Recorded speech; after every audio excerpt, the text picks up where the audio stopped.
guys, for today's video ay pag-uusapan natin si Coursera. So ano ba si Coursera? Ito ay self-teaching website. Dito ay magtatrabaho ka as a tutor. You can also upload your resources here and earn money. So let's click earn money as an online tutor.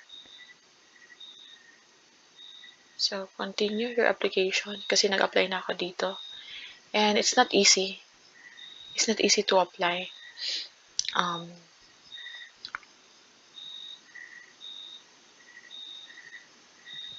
Natin yung apply to be a tutor. So, dito is nakasulat na lahat kung paano tayo mag-apply. I will read. Basahin ko na lang. Okay? How do I apply to be a tutor on Coursera?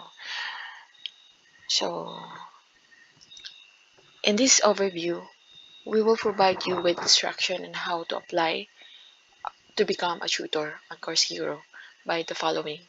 By following these steps, you will ensure that your tutor application is received and processed quickly. Before starting your tutor application, you should know that you may only submit one application to become a tutor and you are only allowed one tutor account.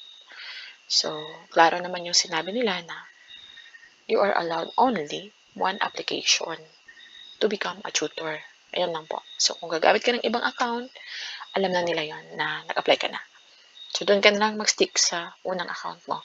You should only submit your own information in your tutor application. You cannot apply on another tutor behalf or have another tutor apply on your behalf. You can only use tutor account associated with your tutor application. There are two parts to the tutor application process. Part 1 consists of preparing the required documents, creating your Coursera account and starting your application, selecting your subject and uploading your proof of education. Step 1 to 4 below. Part 2 consists of completing your ID verification by a persona, step 5 below. So Coursera will never use or share your information for any purpose without your consent. If approved, you must uphold Coursera honor code, academic integrity, and copyright policies. Terms of use at all times. Currently, we are only accepting tutor applicants from individuals in India and the Philippines. So if you are in India now or in the Philippines, you are welcome to apply in Coursera. So currently, we are only accepting applicants that fall into one of the below categories. Currently, college, university, and undergraduate students who have completed at least 2 full years of coursework. So if you are in college now and then 2 years you finish your 2 years course, then you are allowed to apply here. So current master and graduate level students, professionals who have received college, university, or undergraduate degree or above, example, master, PhD. Step 1, get 2 important documents ready to upload. There are 2 important documents you must submit during the application process, and it's helpful to get this ready. Before starting your application, these documents will help us confirm your identity and ensure you are ready to become a tutor on Coursera. When submitting your documents, please make sure they are not password protected. Otherwise, we won't be able to review them and your application will be rejected. So, if magpasa ka dito ng documents, dapat hindi naka-password, walang password kasi they are not able to review it. So document 1, photo identification card, photo ID, Coursera. Strive to provide a high integrity platform where tutors can safely and securely share their knowledge and expertise. With this goal in mind, we require all tutor applicants to perform an ID verification check by a persona, a third-party ID verification service provider. To complete ID verification by a persona, you must submit a real-time photo, not an uploaded image of your government-issued photo ID card. So, dito ay kung mag-upload ka ng photo is dapat physical talaga. Hindi yung nasa phone mo lang or nasa laptop mo lang and then you upload it or nasa screenshot or pinicturean mo lang. So, ano, I mean, kung mag-upload ka dito is dapat yung physical talaga na card, hindi yung digital, hindi yung photocopy. So, yun lang. So, be issued by your government driver's license. So, this is the ID that you must have. So, be issued by your government driver's license, etc. Be fully visible, including all edges, borders, and show a clear picture of your whole face. Show your full name. Show the same name you entered in your application. Note that if your ID does not contain last name, you will enter in the last name field on your application. Be up to date. Be a physical card. If it cannot be an image of a card on a screen, it is printed on paper. All borders edges must be visible and ID should be cut from the edges before for the result. So, madami naman silang ID dito na ina-accept. They accept here a lot of IDs. So, driver's license, physical ID, PhilSys ID, PhilHealth ID, and VI clearance, OFW ID, postal ID, SSS, UMID voters. So, this is for Philippines applicant.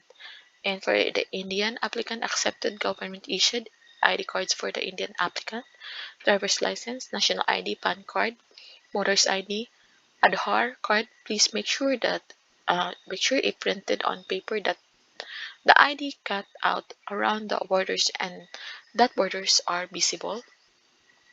So document to prove education. Of course, Hero, we are committed to helping student excel academically, and when you become a tutor, of course, Hero, you play an important role in that commitment.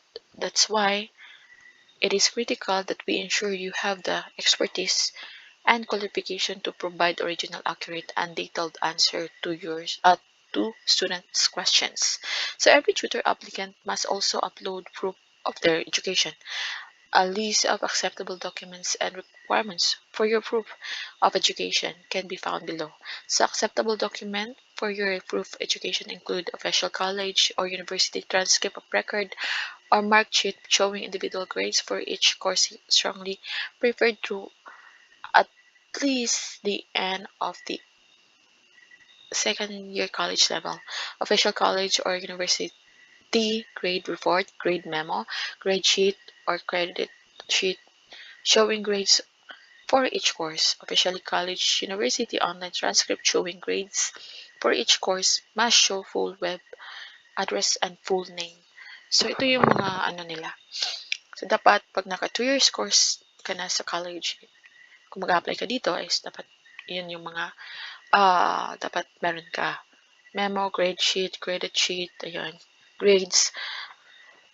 So, proof talaga na bihasa ka sa subject na yan. So, yours proof of education must be one of the documents listed above in acceptable document section. Show individual grades for each course you have completed through at least the end of the second college level. Show full course names, all relevant pages, show your full name, be fully visible, easy to read, be an official document issued by your college or university.